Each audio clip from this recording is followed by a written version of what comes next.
امروز ملا حسنی گیجه. یک گیج میگویم، یک گیج میشنوه، یک گیج میشوه. خودش میشود 3 گیج. اون هم بر سر دعوا مرافع مقام مزمع با اون محمود.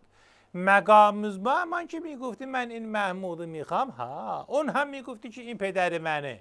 یعنی دل میداده گل به سنج میگرفتی. اما الان مثل من بابایم.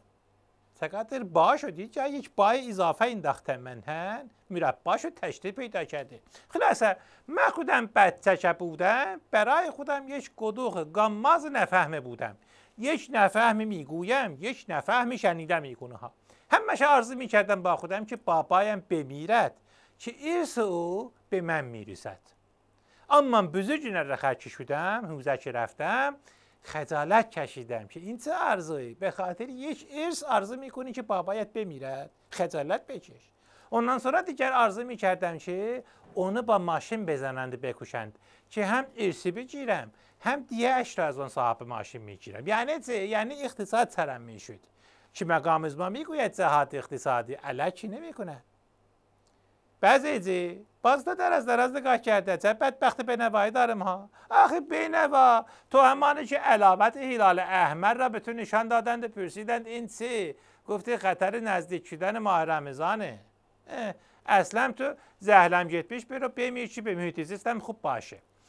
خلاصه استکبار تو به جای اینکه جمهوری اسلامی ترحیم میکنه برو هیچ فکری به حال اقتصاد خودت بکن. بدبختی بینوا که دلارت هر روز گران میشه، جلویش را نمیتوانی میگیری. حالا فهمید اقتصاد مال چیه؟ خر گفتم یاد فیروزآباد افتادم. بینوا فیروزآباد میخواست وزن کم میکنه، میرفتی روی ترازو نفس میکشیدی شکمش میداده تو میگفتی ببین چند کیلو شدم. آخه بدبختی بینوا اینجوری وزن کم نشان میدهد. به جای اون قشنگ یک پایت را بگذار روی زمین، یک پایت روی ترازو، نصف وزنت در یک چشمک به هم زدن کم میشه. خلاصه کجای کار بوده؟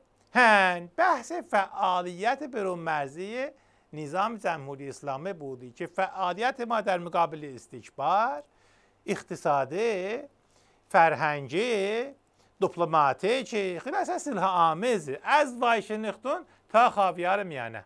که من خلاصه سربسته میگویم در خانه اگر کس است یک بمب بس است.